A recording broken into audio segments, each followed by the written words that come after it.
classe le CRUD avec Firebase. Dans cette vidéo, nous allons apprendre comment créer, lire, récupérer, supprimer et mettre à jour les données avec Firebase. Donc nous allons créer une application de contact, une application qui va nous permettre d'enregistrer nos contacts. Je peux venir ici pour créer un contact, donner un nom, une adresse email et puis le numéro de téléphone associé. Puis je peux cliquer sur le bouton ajouter pour ajouter un contact. Donc si je reviens ici, vous allez voir, j'ai pu ajouter le contact. Je peux cliquer ici pour modifier les informations du contact. Donc j'ajoute un S, je vais cliquer et je vais faire un retour. Donc vous avez vu, j'ai pu modifier et je peux cliquer ici pour supprimer aussi les contacts. Donc si je clique ici, je supprime les contacts. C'est ce que nous allons apprendre en cette vidéo. Sans plus tarder déjà, nous allons commencer. Moi j'ai créé un projet que j'ai nommé Contact Firebase et dans ce projet j'ai installé quelques librairies. Donc vous allez trouver le lien sur la description pour trouver tous les librairies que moi j'ai installées. Donc ici vous allez voir, j'ai pas installé pas grande chose. Vous allez voir ici, j'ai installé le librairie pour ajouter les icônes, librairie pour coroutine, pour la navigation et coin pour gérer l'injection de dépendance. J'ai installé le librairie de Kotlin Serialisation pour sérialiser mes données.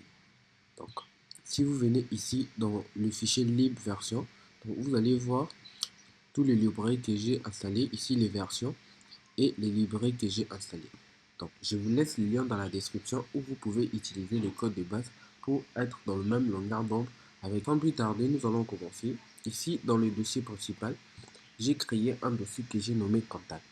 Moi, j'ai toujours tendance à séparer mes projets dans plusieurs modules.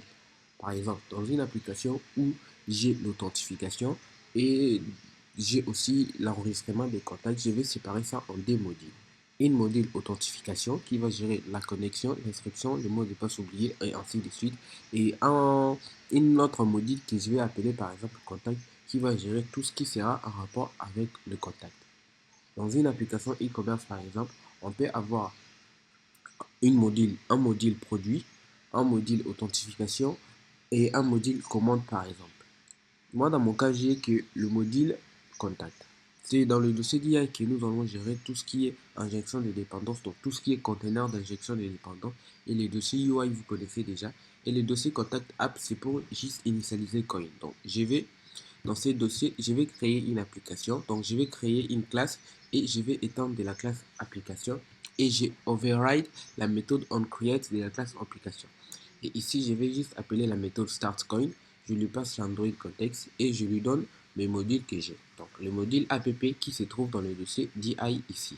Donc, on vient dans le dossier, dans le module contact. Dans le module contact, j'ai un dossier data, un dossier domaine et puis un dossier présentation. Pourquoi ces trois dossiers? Je vais m'expliquer. Moi, j'aime bien structurer mes codes. Donc, dans tous mes codes, presque tous mes codes, vous allez toujours voir, j'utilise souvent le clean architecture parce que j'aime bien le clean architecture. Donc, on va commencer avec les dossiers domaine. Les dossiers domaine, c'est ça comme le dossier central pour mon projet parce que data va contacter avec domaine et présentation aussi va contacter avec domaine. Donc, le dossier domaine, c'est comme un dossier principal de notre projet. Dans le dossier domaine, nous allons trouver des interfaces. On peut aussi trouver des modèles, des repositories et des use cases ou des classes utilitaires. On commence avec les classes utilitaires que j'ai créées. J'ai créé une classe ressource qui va présenter l'état de la réponse que je vais récupérer grâce à mon API. Donc, j'aurai des classes. Une classe success, ça veut dire que la requête s'est effectuée avec succès. Et une classe error, ça veut dire que la requête s'est effectuée avec error. Comme ça, dans mon view model, lorsque je vais récupérer les données, je sais que si j'ai success, il n'y aura pas d'erreur. Et si j'ai error, ça veut dire que j'ai pas pu récupérer les données. Ça, c'est la classe ressource qui va me permettre de gérer l'état de mon réseau. Donc, je vais fermer. Et il y a aussi une classe route qui va me permettre de gérer tous les routes de mon application. Par exemple, ici, pour naviguer de la page Update Contact pour aller dans le page Add Contact, donc voici les routes que j'ai utilisées. Donc moi, j'aime toujours les mettre dans une classe route et puis je vais commencer à l'appeler. Donc j'ai toujours tendance à le mettre dans une seed class. Les dossiers use case, on s'en fout un peu. Dans les dossiers repository, on va trouver tout ce qui est repository. Donc on va trouver les interfaces. Donc on va trouver l'interface qui va expliquer comment utiliser ces méthodes. Par exemple, nous avons la méthode add contact qui va demander un request contact. Puis à la fin, il va retourner les ressources qui sera un boolean. Ça veut dire que add contact, si on a ajouté un contact et que le contact et que l'ajout du contact s'est effectué avec succès, nous allons envoyer la réponse true par exemple. Donc, et nous avons aussi les méthodes delete contact, update contact, get contact et get contact by ID.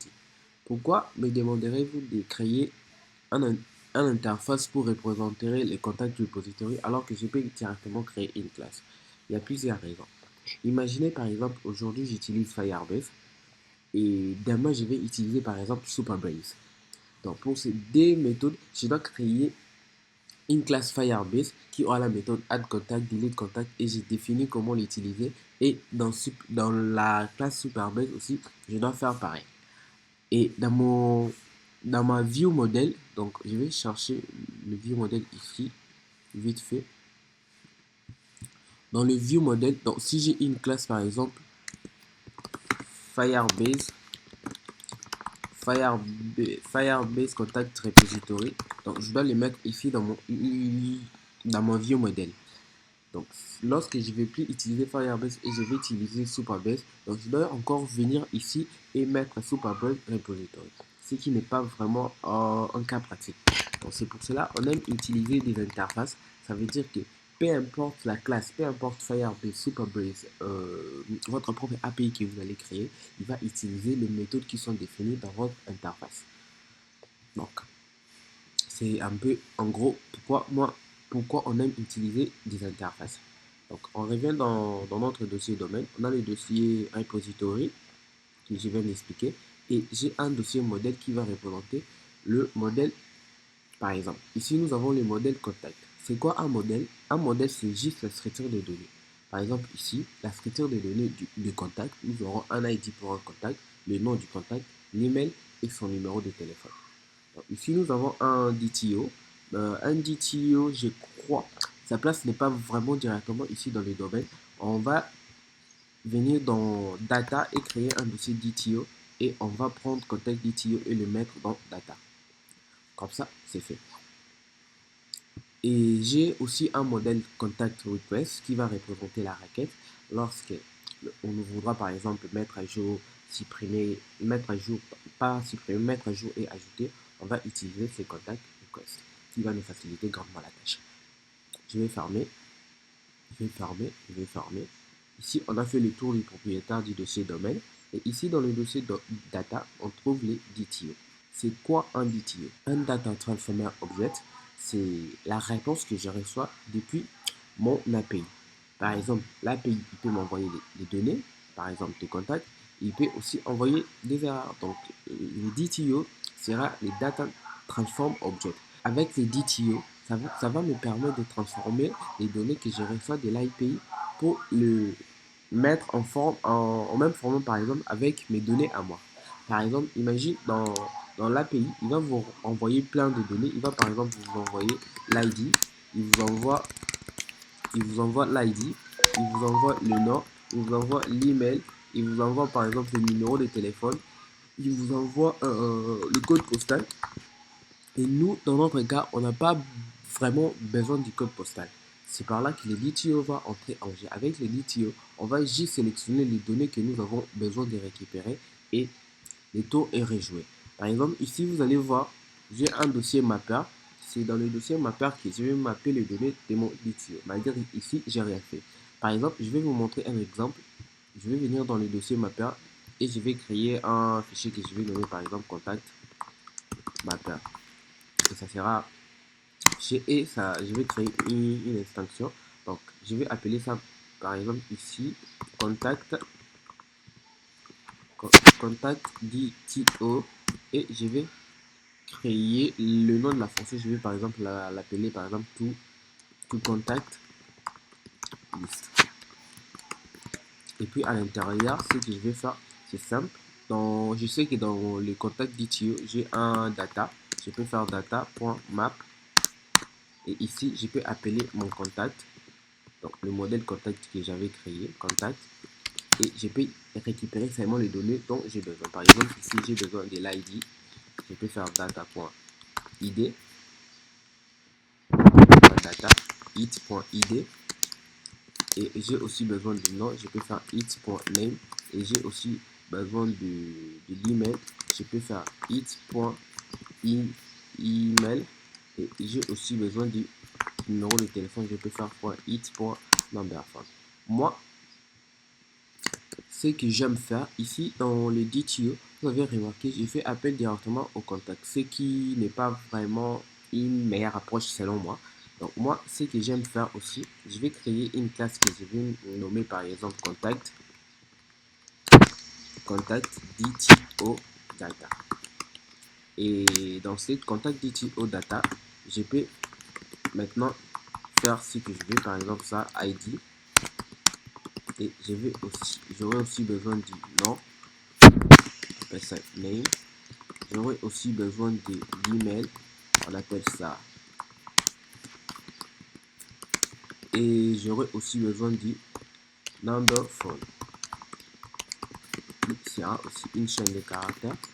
Et on avait dit peut-être quelque chose qui sera les codes postaux. Donc, code postal, il sera une chaîne de caractères. Maintenant, ici, je vais venir ici et utiliser contact DTO comme ça. Et ici aussi, je vais utiliser contact DTO. Ce que j'aime aussi faire, ajouter la notation serialisable. Et lorsque je vais commencer par exemple à enregistrer, au lieu d'enregistrer certaines données comme ça, je peux faire par exemple serial name et je vais faire number phone. Ça veut dire que lorsque je vais faire la requête pour enregistrer les données, il ne va pas enregistrer ça comme ça, il va l'enregistrer sous ce format avec un underscore, donc avec les camel case. Donc, on va effacer ça parce que ce n'est pas le sujet de la vidéo. Je vous ai juste montré pour voir. Donc comme ça, j'ai mon contact DTO data. Et ici, c'est que je peux commencer à faire, par exemple, j'ai trié. Donc vous avez vu que dans mon DTO data, je peux aussi faire appel au code postal. Alors que dans mon modèle contact, j'ai pas besoin du code postal. Donc vous avez vu un peu l'intérêt des DTO qui est les Data Object Transformer. Donc moi, je vais mettre les codes comme c'était avant. Ou carrément, on va garder ça comme ça. On va faire des petites modifications. Donc ici, on va juste ajouter vite fait les serial name et ID. On va aussi ajouter ici pour name. Pardon. Et puis, je vais fermer parce que j'ai plus besoin de ça. On a vu le dossier DTO, le dossier mapper. Et dans le dossier network, déjà, ici, c'est que moi j'aime faire. Je vais créer juste un repository. Et dans le network, je vais laisser ça pour autre chose. Dans ce dossier repository, je vais mettre mon Firebase repository. Donc moi, j'aime toujours commencer par les noms du service, par exemple ici Firebase, et puis le nom de la repository, et à la fin, j'ajoute un IMPL qui signifie implémentation. Donc si j'avais aussi un Superbase repository, donc j'allais créer une classe ici que je vais nommer par exemple Superbase contact repository, et puis je mets une implémentation comme ça, et je peux faire, ça va étendre du contact repository comme ça. Et il va me demander d'implémenter les méthodes nécessaires. Donc, si je fais ça et j'implémente les méthodes. Maintenant, les avantages avec aussi cette méthode, imaginez que la personne qui va faire le back-end dans votre application n'est pas encore prête. Ce que vous pouvez faire, vous pouvez créer un fake contact repository. Et dans ce fake contact repository, vous allez simuler les données. Donc, vous allez créer des données fictives que vous allez envoyer à votre view pour continuer. Le temps que votre développeur backend finisse de faire ses API et vous les envoyez. Donc, revenons ici, on va effacer les D, Superbase et Contact Repository parce qu'on n'a pas besoin de ça dans notre Firebase Repository. Donc c'est une classe. Ici, vous allez voir, j'ai créé la classe Firebase Repository et en construction, il demande l'instance de Firebase Firestore. Firestore, c'est le service qui va nous permettre de stocker les données avec Firebase. Donc c'est comme une base de données. Donc c'est Firestore, il utilise une base de données de documents. Donc dans cette base de données, nous allons trouver ce qu'on appelle des collections et à l'intérieur des collections, nous allons trouver des documents. Une collection en SQL peut être traduite comme une table. Par exemple, nous pouvons avoir une collection users qui va stocker tous les utilisateurs et un utilisateur est représenté par un document. Ou dans SQL, un utilisateur sera représenté par une ligne. Nous avons les collections et les documents avec Firestore. Donc ici, j'ai créé une variable collection et je vais juste stocker ma collection. Donc je fais db.collection contact. Donc si la collection n'est pas encore créée, lorsque vous allez faire db.contact, lorsque cette ligne sera exécutée, il va créer la collection. Ici, dans cette méthode, comme son nom l'indique, ça va nous permettre d'ajouter un contact. Donc ici, c'est que je vais commencer, je vais faire un try pour voir déjà s'il n'y a pas d'erreur. S'il n'y a pas d'erreur, de faire catch ici. L'importance de faire un try, c'est de prévenir de certains erreurs. Imaginez si j'avais pas mis un try et que Firebase a généré une erreur, mon application allait quitter directement. Il allait envoyer un message déjà l'application a cessé de fonctionner de manière inattendue, un message du genre. Donc, ici, j'ai créé une variable doc et je vais recréer un document ID. Donc, ça sera comme un UUID pour chaque document. Donc, je vais créer et je vais stocker ça ici dans request. Ici, déjà, vous comprenez. Ici, j'utilise la collection que j'avais créée ici en haut, la collection contact, .document, .docID. Donc, il va créer un document qui aura notre ID. Donc, ici, je peux mettre une chaîne de caractères, par exemple, du news comme ça. Mais le problème, ça sera que tous mes documents auront le même nom. C'est pour cela que j'ai utilisé cette méthode pour générer des ID. Ici, la méthode set qui va me permettre d'ajouter. Donc, vous avez la méthode set où vous pouvez faire collection.add et ici, vous ajoutez directement les documents. Maintenant, la différence entre ces deux méthodes, ici, vous n'avez pas les contrôles sur les documents ID qu'il va générer. Parce que moi, dans mon cas, je vais stocker les contacts et à l'intérieur, je vais aussi stocker l'ID du contact que moi, je vais enregistrer. Donc, si j'utilise add comme ça, je n'ai pas vraiment les contrôles sur ça. Donc, c'est Firebase qui va générer les documents ID. Donc, moi, je n'ai pas préféré cette méthode et j'ai utilisé les méthodes doc. Je mets l'ID du document que j'ai créé et je mets set qui peut être interprété comme mettre à jour. Donc, set, lui, il va vérifier si les documents existent. S'il existe, il met à jour. S'il n'existe pas, il va créer. Et ici, await, c'est une coroutine. Donc, je vais attendre que Firebase finisse d'enregistrer les données et puis je vais envoyer le résultat. Donc, ici, success, ça veut dire que tout va bien et je vais envoyer true. Et si tout ne va pas bien, je vais envoyer l'erreur qui va générer ici. Donc, pareil pour le méthode delete. Donc, vous avez vu ici, j'appelle la collection, je mets les documents et je fais .delete pour supprimer. Et je mets await pour attendre que Firebase finisse de supprimer. Et s'il finit, on envoie les données. Donc, pareil, ici dans le méthode update, pareil aussi. Et ici dans le méthode getContact, qui est un peu, qu'on a un peu ajouté des choses. Donc, vous allez voir ici, déjà c'est un flow. Un flow, c'est un coroutine. Donc, c'est un flow de données. Il va observer la base de données. Si ça change, il va émettre des valeurs. Si ça change, il va émettre des valeurs. Ici, à l'intérieur, je mets déjà dans quel contexte on veut exécuter ça. Donc, dans quel thread on veut exécuter ça. On veut exécuter ça dans le thread IO. Le thread IO est bien pour faire des appels réseau. Ici, pareil, j'ai fait collection pod add snapshot listener.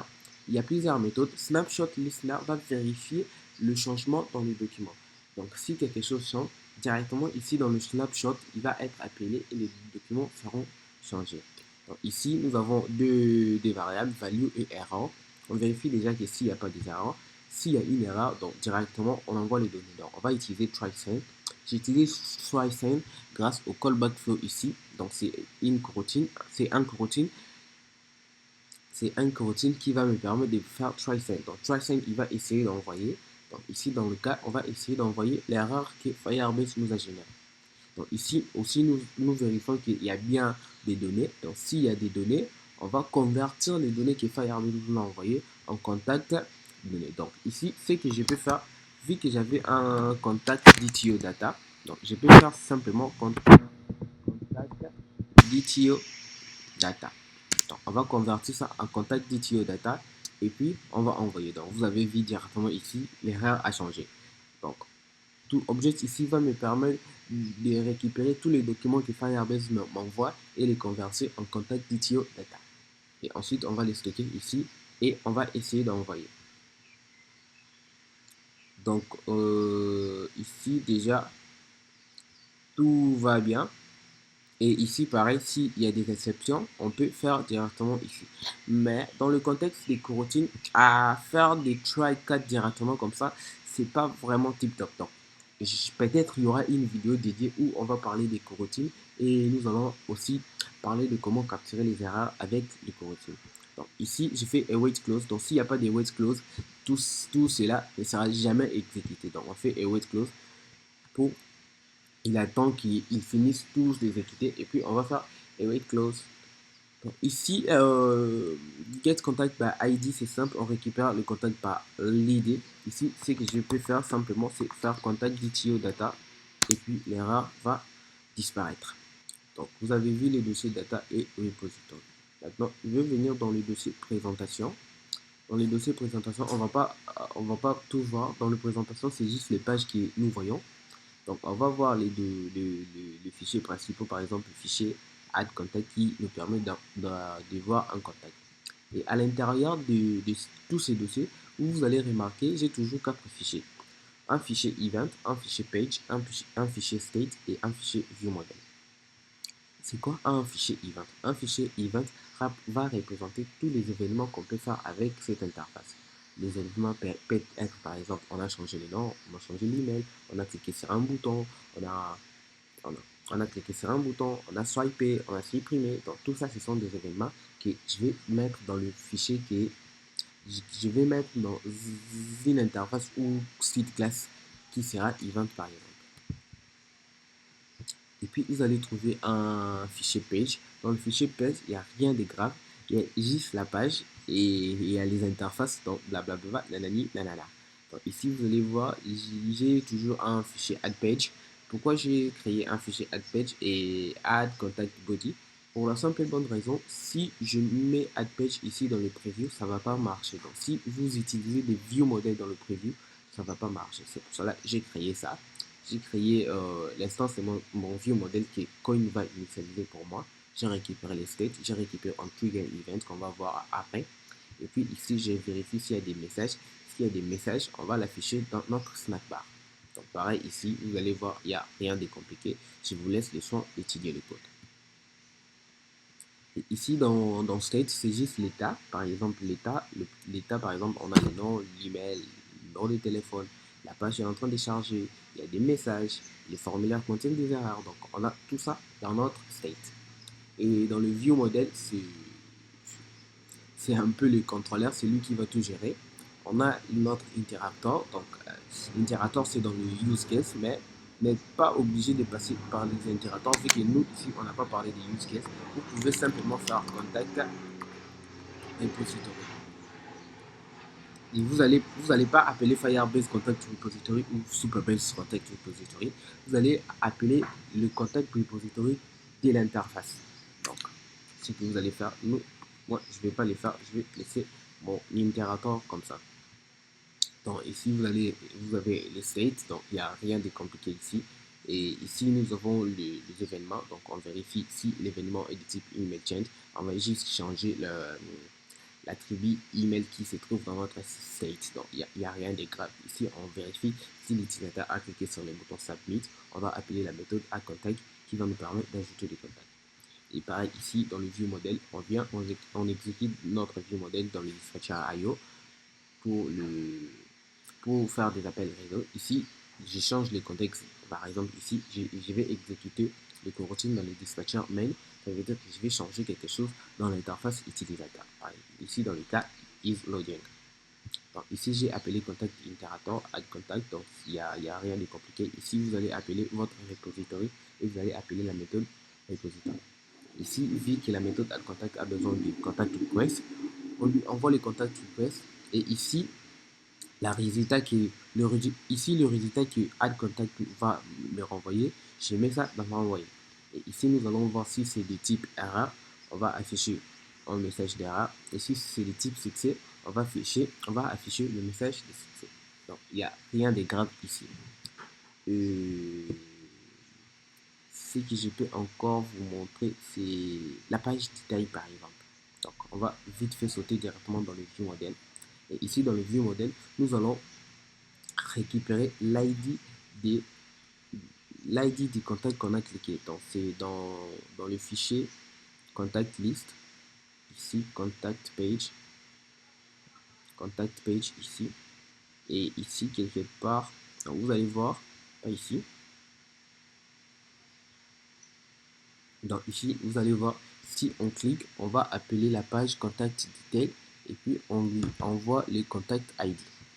Donc si je viens ici, vous allez voir ici dans notre view model, je vais récupérer ça grâce à save state handler. Donc pour save state handler, vous n'avez pas grand chose à faire. Vous avez juste à installer le librairie des live cycle et vous allez avoir aussi ça. Je fais tout route pour récupérer les paramètres de la route contact detail page. Donc ici, rien de grave, j'ai créé un state flow pour avoir des flux de données. Et ici, on start, donc lorsqu'on va démarrer notre view model, on va directement appeler la méthode contact.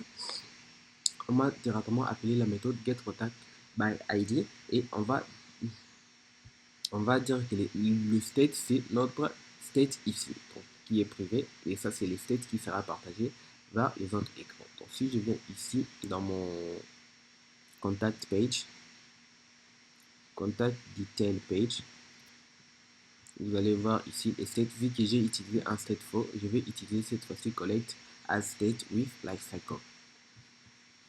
Donc, rien de compliqué. Rien de compliqué. Ici, dans notre view model aussi, rien de compliqué. Ici, juste le problème est que ça renvoie un DTO data alors qu'on attend un contact. Donc, vu qu'on avait créé un mapper pour ça, j'ai juste à faire data, pardon, pas ici, j'ai juste à venir ici et faire tout. La méthode qu'on avait créée, c'était tout contact comme genre. Donc, je vais venir dans, je vois vite fait que j'ai pas créé la méthode pour ça. Donc, une extension pour ça. Donc, je vais venir ici dans mapper. Ce que je vais faire, rien de compliqué. Je vais copier ça et je vais utiliser les DTO qui n'a pas d'S comme ça. Et je vais effacer ça parce que c'est pas important. Je vais aussi effacer ça. Et au lieu de it, je vais mettre data. Data. Data. Data. Et les types de retour aussi, on va changer ça. Déjà, on va importer contact DTO.